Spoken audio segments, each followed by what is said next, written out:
Prezado aluno, prezada aluna, estou aqui hoje para a gente conversar um pouquinho sobre a questão relativa ao artigo 1830 do Código Civil, que trata da sucessão do cônjuge, como também do companheiro, haja vista que o Supremo Tribunal Federal equiparou a sucessão do cônjuge ao companheiro.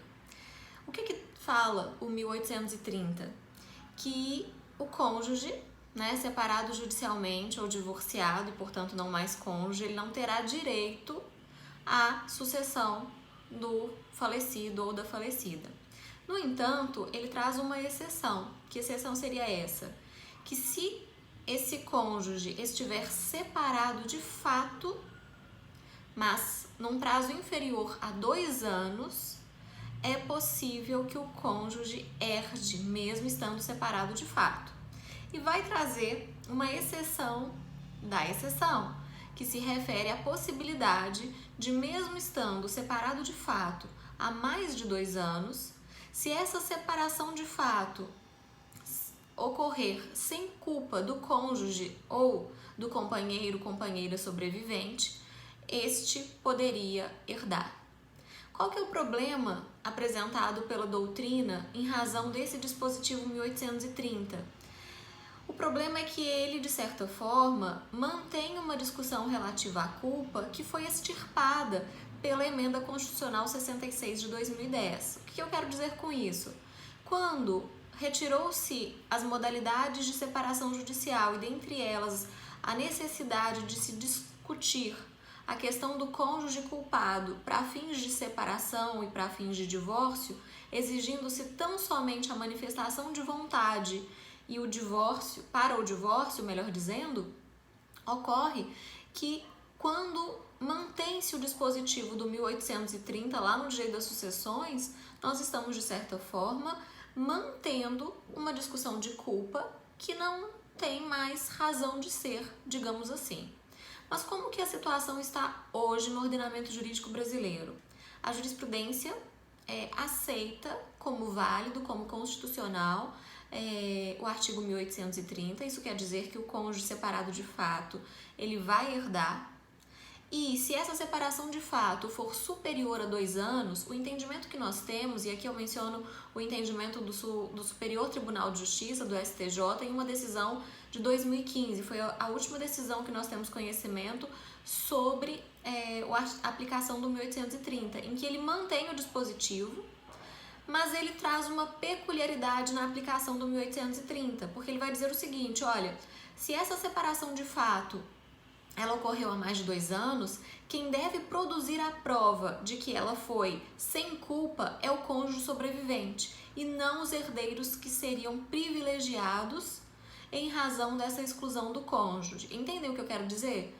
Ora, se eu sou a cônjuge sobrevivente e, portanto, eu tenho aí o interesse de herdar do meu falecido marido, o que eu preciso demonstrar é que, mesmo tendo havido a separação de fato por mais de 2 anos, foi ele quem deu causa à separação de fato e não eu.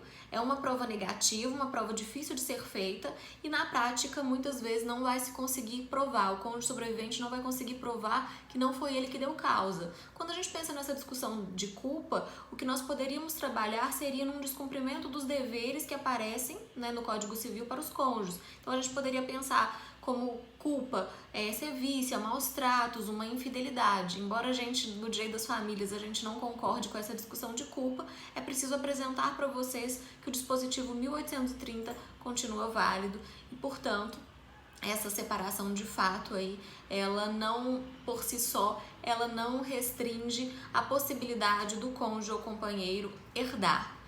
Cabe também, aqui já para finalizar, mencionar que a doutrina ela não concorda com isso, e aqui eu vou falar da Maria Berenice Dias, vou falar do José Simão. Nós temos alguns enunciados, inclusive, nessas jornadas de direito civil que acontecem tanto do CJF quanto jornadas específicas de tribunais estaduais, em que se discute que, por exemplo, o advento de uma união estável, durante essa separação de fato, retiraria o direito do cônjuge de herdar. Mas veja, nós estamos falando de enunciados que não têm natureza jurídica vinculante, motivo pelo qual serviriam como um parâmetro interpretativo, mas nós não ainda nos deparamos com isso na jurisprudência dos tribunais superiores, e aqui me refiro ao STJ, motivo pelo qual, numa questão fechada, você terá que se ater à possibilidade, inclusive, de concorrência entre companheiro e cônjuge ao mesmo tempo, numa mesma sucessão, uma situação que a gente, de certa forma, entende como esdrúxula,